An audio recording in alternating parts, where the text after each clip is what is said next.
Hello, yes. My name is Vallur Venkateswarlu, retired general manager from Airport Authority of India and a real estate consultant and RERA consultant. I have a passion on the real estate and I have pleasure to give information. ముఖ్యంగా ఏదైనా city ఒక development growth స్టేజ్లో growth కావాలి, ఫాస్ట్గా శరవేగంగా ఆ city develop అవ్వాలి అంటే కనెక్టివిటీ అనేది చాలా అద్భుతంగా ఉండాలి.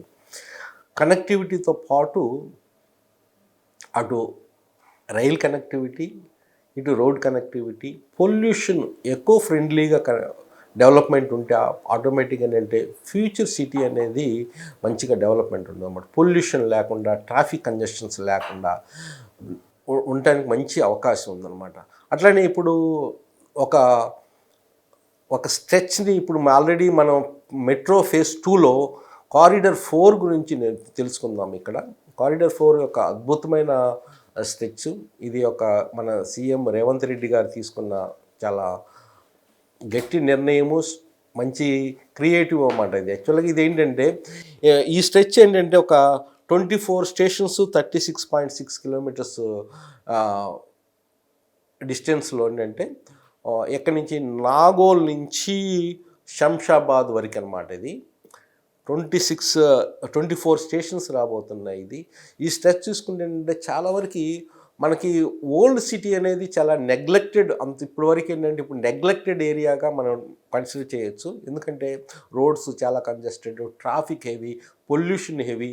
ఎందుకంటే ఆ ప్రాంతంలో దీన్ని తీసుకురాబోతున్నారు మన రేవంత్ రెడ్డి గారు. ఆల్రెడీ ఈ నిర్ణయం అనేది చాలా ఎందుకంటే అక్కడ ఆల్మోస్ట్ అన్నీ ఏంటంటే మళ్ళీ రోడ్ ఎక్స్పెన్షన్ రాబోతుంది.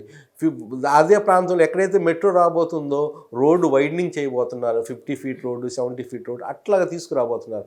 దానివల్ల కూడా ఏంటంటే డెవలప్మెంట్ అనేది రియల్ ఎస్టేట్ పరంగా కానీ, అటు మౌలిక సదుపాయాల విషయంలో కానీ మంచిగా డెవలప్మెంట్ రాబోతుందన్నమాట. ఆ ప్రాంతాలు ఏంటి అనేది మనం ఒక్కసారి చూస్తే ఏంటంటే Nagole, Alkapur junction, Kamineni hospital, LB Nagar, Bairamguda, Maitri Nagar, Khammam Ghat, Champapet, Owaisi hospital, DRDO, Balapur road, Chandrayangutta, then Bandlaguda junction and Mailardevpally, Katedan. ఇక్కడ వరకే ఆల్మోస్ట్ ఏంటంటే ఓల్డ్ సిటీ. అక్కడి నుంచి మళ్ళీ ఆరాంగఢ్, న్యూ హైకోర్ట్, దెన్ ఎయిర్పోర్ట్కి వస్తుందన్నమాట. అది ఈ విధంగా మనకి ప్లాన్ చేశారు. ఈ స్ట్రెచ్లో ఏంటంటే దీనివల్ల ఏంటంటే ఓల్డ్ సిటీ అనేది అద్భుతంగా ఫ్యూచర్లో బాగా డెవలప్ అవడానికి అవకాశం ఉంది. ఇప్పటికి కూడా ఏంటంటే చాలా వరకు కొన్ని కాటేదాన్ ఆ ప్రాంతంలో కొన్ని ఇండస్ట్రీస్ అయితే ఉన్నాయి, చిన్న చిన్నవి. అవి కూడా ఏంటంటే గవర్నమెంట్ అది షిఫ్ట్ చేయాలి దూరంగా. కాటేదాన్ ఆ ప్రాంతంలో ఉన్న ఇండస్ట్రీస్ కూడా షిఫ్ట్ చేయబోతున్నారు. ఈ షిఫ్ట్ చేయటం వల్ల ఏంటంటే చాలా వరకు ల్యాండ్ పాకెట్స్ అనేది డెవలప్మెంట్ అనేది జరగబోతుంది. ఈ ప్రాంతంలో ముఖ్యంగా మనం చూసుకుంటే డెవలప్మెంట్ పరంగా రియల్ ఎస్టేట్ కూడా చాలా వరకు రీసెంట్గా కూడా చాలా డెవలపర్స్ వచ్చారు. ఇప్పుడు ముఖ్యంగా ప్రెస్టేజ్ సిటీ వచ్చారు, అట్లనే గాద్రేజ్ వాళ్ళు వచ్చారు, అట్లనే అపర్ణ వాళ్ళు ఉన్నారు, అట్లనే సుమధుర వాళ్ళు వచ్చారు. ఏంటంటే మెయిన్ బెంగళూరు రోడ్డుకే ఉండే ఆల్మోస్ట్ కాటేదాన్ దగ్గర అన్నమాట. సుమారుగా కొంచెం ముందుకెళ్ళిన తర్వాత బిట్వీన్ ఎయిర్పోర్ట్కి చాలా దగ్గరగా అనమాట. అంటే ఎక్కడైతే డెవలప్మెంట్ ఉంటుందో ముందుగా ఈ డెవలపర్స్ అనేది కూడా ఏంటంటే కన్స్ట్రక్షన్ బిల్డర్స్ కూడా ఏంటంటే గ్రహించి ఆ ప్రాంతాల్లో వాళ్ళు ఆల్రెడీ ల్యాండ్ ఎక్కువ చేసి ప్రాజెక్ట్స్ అనేది తీసుకురాబోతున్నారు అనమాట. ఆల్రెడీ విల్లా ప్రాజెక్ట్స్ కూడా అక్కడ చాలా వరకు రాబోతున్నాయి. మామిడిపల్లి ఆ ప్రాంతంలో కూడా ఏంటంటే బ్యూటిఫుల్గా డెవలప్మెంట్ అనేది ఫ్యూచర్లో రాబోతుంది అనమాట. అక్కడ ఈ స్ట్రెచ్లో మనం ఎక్కడ ఇన్వెస్ట్మెంట్ చేసినా కానీ చాలా అద్భుతంగా ఉండబోతుంది అనమాట. అందుకని ఏంటంటే ఇది ఏంటంటే ఎయిర్పోర్ట్ స్పెసిఫిక్ డెవలప్మెంట్ అనమాట. ఈ ప్రాంతం అంతా ఇప్పుడు కంజెస్టెడ్గా ఉంది. ఈ కంజెషన్ అంతా రోడ్ వైడనింగ్లో కానీ ఈ పొల్యూషన్ పరంగా ఇండస్ట్రీ షిఫ్ట్ చేయడం వల్ల పొల్యూషన్ తగ్గబోతుంది. ఎయిర్పోర్ట్ స్పెసిఫిక్గా ఏంటంటే అక్కడ మనం అసలు ఏరో సిటీ అనేది చాలా ఫ్యూచర్లు ఇప్పుడు ఆల్రెడీ ఇప్పుడు ఉపయోగించుకున్న ల్యాండ్ చాలా తక్కువ. మనం చూసుకుంటే more than 3,500 acres of the land ఎయిర్పోర్ట్కి ఉంటే already only 2,000 acres of the ల్యాండే ఉపయోగించుకుంటున్నారు. ఎందుకంటే ఆల్రెడీ ఫ్యూచర్ డెవలప్మెంట్ కోసం, అట్లనే ఎంప్లాయ్మెంట్ జనరేషన్ ఐటీ పరంగా, అట్లనే కమర్షియల్ పరంగా చాలా హబ్స్ రాబోతున్నాయి అక్కడ ఎయిర్పోర్ట్లో కూడా.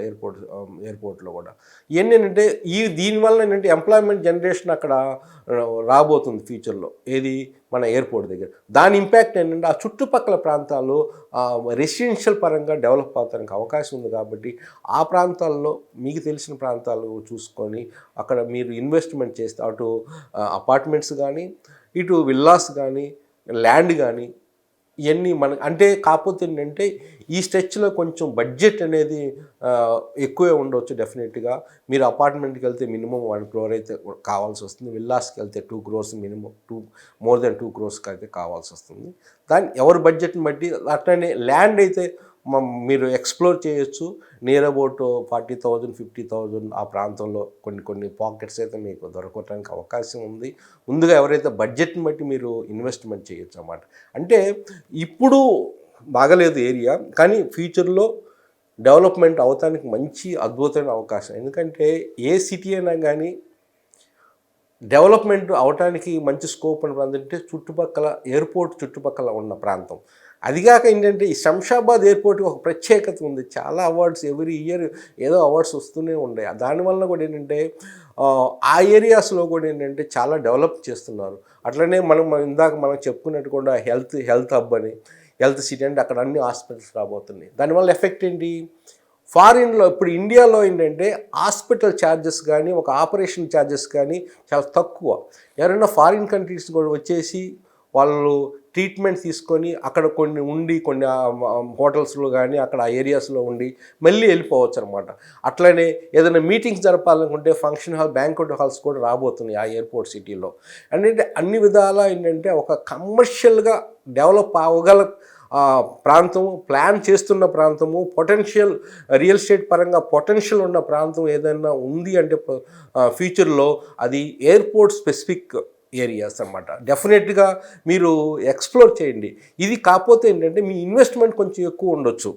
నేను ఇందాక చెప్పింది ఇంకో వీడియోలో చెప్పాను, ఎక్కడ మహేశ్వరం ఈ ప్రాంతంలో investment near about less than 1 crore ఉండదు. 70 lakhs 80 lakhsలో కూడా మీకు 200 square yards 300 square yards.